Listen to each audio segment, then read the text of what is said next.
Did you all know that you could make delicious homemade donuts with a homemade chocolate frosting from simple ingredients that you probably already have in your kitchen? Stay tuned today. I'm going to show you how to do it.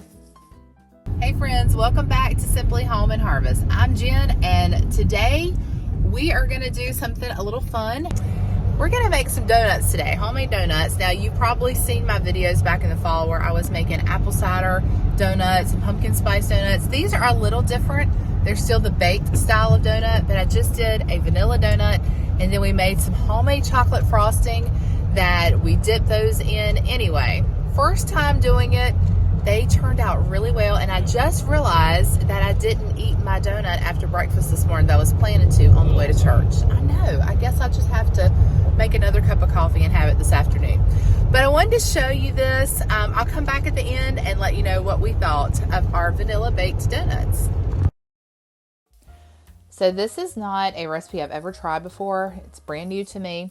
The title of it is Valentine Baked Vanilla Donuts, and I actually just pulled up a recipe for cake donuts online, and so I will provide a link to this recipe in the description box below. But very simple ingredients you probably already have in your kitchen. Like I said, you're going to need a cup of flour.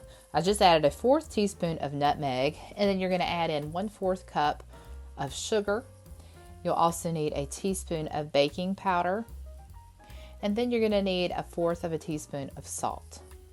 Now, I just like to mix my dry ingredients together, and then in a separate bowl, I like to mix all of my liquid ingredients. So in that separate bowl, you're going to add 5 tablespoons of milk. I'm using whole milk because that's what we had on hand. And then you're going to add 1 egg and a teaspoon of vanilla. You're also going to add 3 tablespoons of vegetable oil, and you're going to give that a mix. Now, once you get all of those liquid ingredients combined, you're going to add that into your dry ingredients and then just get it all incorporated together.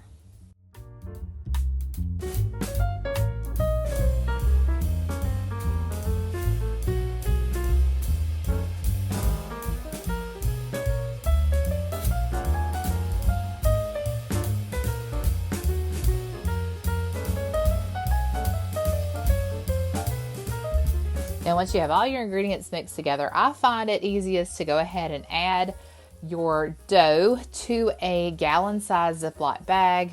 I've got my little bag holder here, which makes it extra handy to get all of that dough added into the bag because it is really sticky. It just doesn't pour out easily. You have to kind of work to get it into your bag. And then I use this as a piping bag. I'm going to cut the corner off with some scissors, and then we're going to pipe that donut dough into our greased donut pan. Now, I happen to have a donut pan here, which makes the job a lot easier. If you do not have one of these pans, you could still make these. You could actually just pipe it out like this into a muffin pan and just try to leave like that opening in the center. But if you ended up with an opening, you could always like cut that out and have a donut hole instead. Or you could just make a donut that doesn't have a hole in the middle. I've done that before too. So if you don't have a pan, no worries, you can still do this, but the pan does make it a lot easier. We're going to bake these in a preheated 350-degree oven for about 9 to 10 minutes. And after that time, I just check to make sure they're done by inserting a toothpick into the center of each one. Once that comes out clean, I know they are ready to go.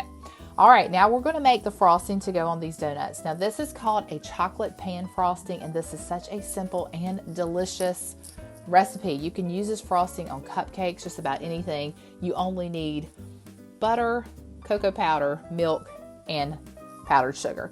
Now, I halved the recipe today, so I just used 3/4 stick of butter, about a 1/4 cup of that unsweetened cocoa powder, and then about a 1/4 cup of milk. I got this all mixed together, and then you just want to kind of like bring it up to heat, just to a boil, and then you're going to remove it from the heat, and that's when you're going to stir in your powdered sugar.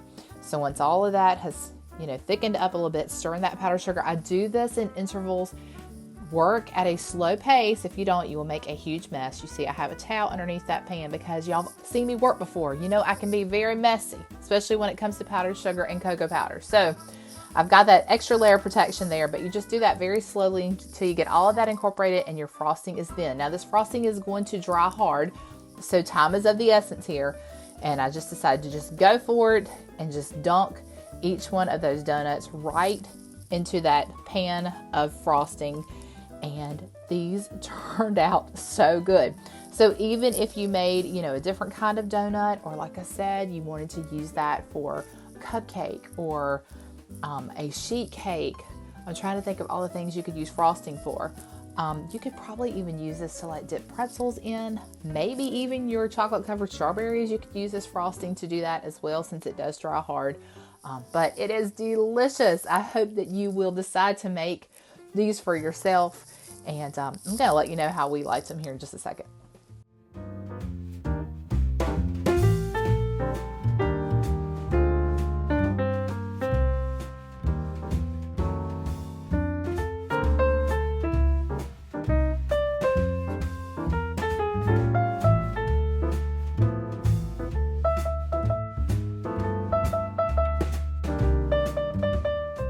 So, I don't think you knew I was making donuts. I did not. You were in here snoozing. It's a rainy day. It's nothing better to do. Snoozing's good. Yeah. It's my hair messed up.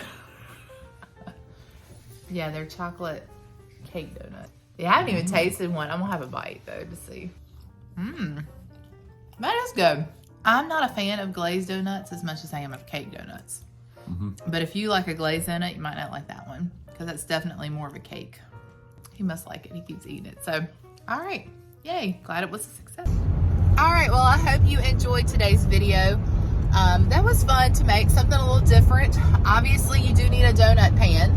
So if that's something you're interested in, be sure to pick up one of those. I'm pretty sure you can get them at any of your retail stores. I know you can pick one up on Amazon. And the good thing about that recipe is it only makes 6. That's also a bad thing too, because if you really like them, then you only have 6. But I like the fact that it makes 6 and we can all enjoy one, and we don't feel like we're eating a bunch of sweets all week. Not that that's a bad thing, right? Sometimes. Yeah. Anyway, we like them. Tim said they don't even come close to the apple cider donuts. So those are definitely our favorite. They are. They're still good, just a different flavor, but still wonderful. That chocolate frosting, Alex really liked that chocolate frosting. He was telling me. It's like, where did this come from? This tastes like Nutella. So if you don't use the chocolate frosting on donuts, you can always use them on cupcakes or on a cake or something. All right, well, that's it. We're pulling into church now, and I'm going to get off here. But I hope you are having a great week or start to your week. So until next time, remember to live simply, use what you have, enjoy the moments you've been given, and I'll see you in the next one.